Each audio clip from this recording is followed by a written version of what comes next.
we're in the brand new E-Class E250 Blue Tech, which Correct. is the diesel version. And one of the interesting things is that this is now the least expensive E-Class. Is that right? That's correct. The E250 Blue Tech is our entry level, is our entry model for 2014.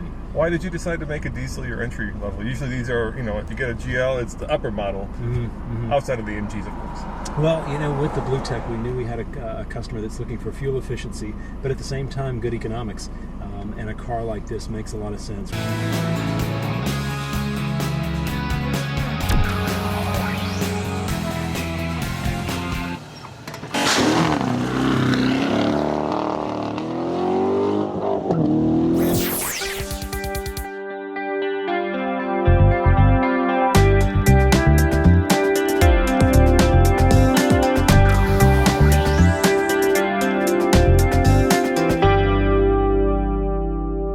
Mercedes has been doing diesels for a long time. Right. Almost We since the invented beginning. the diesel. I was going to say. We invented it. So.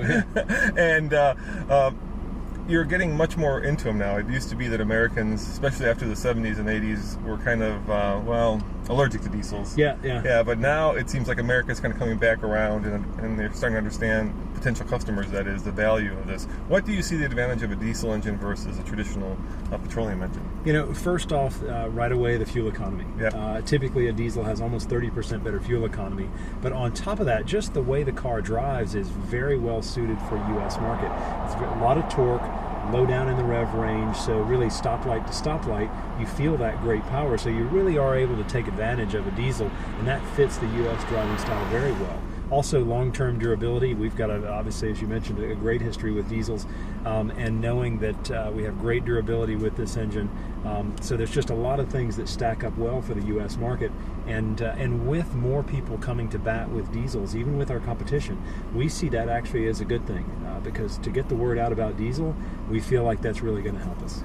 Now, the old engines were easily 300,000 mile engines. You suspect the same thing with such a small, it's I believe a 2.1 liter, right? That's right, a 2.1 liter four-cylinder. And many of those historic engines, let's say from the 60s and 70s, are still around today. Yeah, still around today, four cylinders. Burning French fries. Yeah, exactly. Not nearly as high tech as the ones today, but we do have very high expectations of what we get out of the new diesels.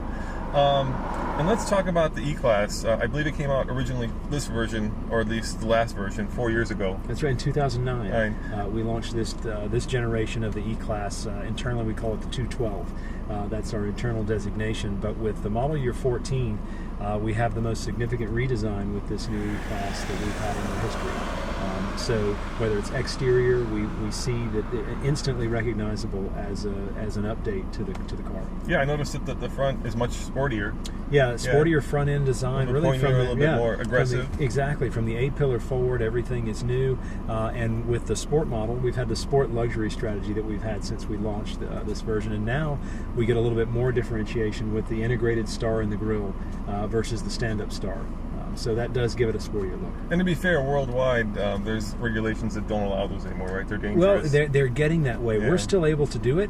So if you get a luxury version, you have the stand-up star as well. With the laws about pedestrians and interacting with them has it's guiding the design of cars these days. Yeah, you have a taller hood. So a little bit taller hood. There's a crush zone. It's about an inch between where the hood is and anything hard under the hood. So take that into account. This is an important car, I believe, right? 25% of all Mercedes are E-Class. That's correct.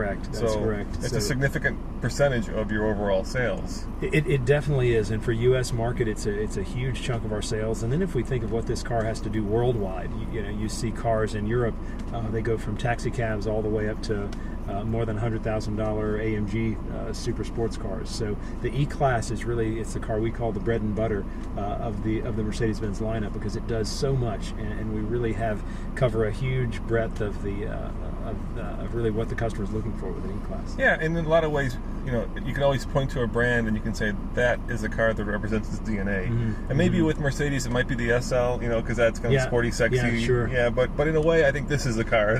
Well, in the E-Class, because it's not really, it's not every man's car, but it is a car that people can aspire to. And there's such you could stay in, and you're right, you could stay in this car. You could stay in some version of the E-Class the entire time you want a car, because now we've got convertible, you've got a coupe, you've got a sedan and a station wagon. So it really does cover such a large area. And you can also get your 4MATIC system, right, in these cars. Yeah, and that's one of the things. And when you think more specifically about the diesel we're in today, one of the main reasons we wanted to get the 4-cylinder in this car is then to be able to have the availability of 4-wheel drive, which we haven't had traditionally on the E-Class diesel. So we have it in 2-wheel drive, which is our price leader, but then offering the 4MATIC we see as a great opportunity, especially for customers in the Midwest and in the Northeast.